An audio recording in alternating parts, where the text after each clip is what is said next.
અમેરિકાના રાષ્ટ્રપતિ Donald Trump દ્વારા ભારત ઉપર 1 ઓગસ્ટથી તમામ પ્રોડક્ટ ઉપર 25% ટેરિફ નાખવાની જાહેરાત કરી છે. ખાસ કરીને જેમ્સ એન્ડ જ્વેલરી સેક્ટર ઉપર અત્યારે એની અસર જોવા મળશે, પરંતુ ઇન્ડસ્ટ્રીને અપેક્ષાઓ ભારત સરકાર પાસે ઘણી છે અને અમને ખાતરી એ પણ છે કે ભારતના યશસ્વી વડાપ્રધાન શ્રી નરેન્દ્રભાઈ મોદી જે પ્રમાણે ફ્રી ટ્રેડ એગ્રીમેન્ટ સમગ્ર વિશ્વના અલગ અલગ દેશો સાથે કરી રહ્યા છે,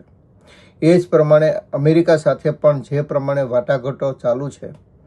ફ્રી ટ્રેડ એગ્રીમેન્ટમાં પણ કંઈક આવતા દિવસોમાં પોઝિટિવ રિઝલ્ટ જોવા મળશે એવી અપેક્ષા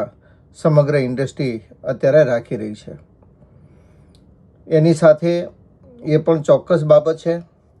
કે આજે ભારતની અંદરથી જે કંઈ કટ એન્ડ પોલિશ ડાયમંડ થાય છે, ડાયરેક્ટ ઇનડાયરેક્ટ રીતે અમેરિકાની અંદર એ એક્સપોર્ટ થતા હોય છે અને આજે જેમ્સ એન્ડ જ્વેલરી સેક્ટર માટે અમેરિકા વિશ્વનું સૌથી મોટું માર્કેટ છે. 75% જેવું વર્લ્ડની જેમ્સ એન્ડ જ્વેલરી સેક્ટરની જે કંઈ ખરીદી થાય છે એ ફક્ત અમેરિકા દ્વારા થતી હોય છે. પરંતુ નેગેટિવ એપ્રોચ નહીં રાખતા એક ભારત સરકાર ઉપર ને ખાસ કરીને યશસ્વી વડાપ્રધાન શ્રી નરેન્દ્રભાઈ મોદી ઉપર વિશ્વાસ રાખીએ છીએ અમે, અને અમને ખાતરી છે કે આ બાબતે ચોક્કસ કંઈક પોઝિટિવ રિઝલ્ટ આવશે કે જેથી કરીને આ ઇન્ડસ્ટ્રીને મોટું નુકસાન થતાં બચે.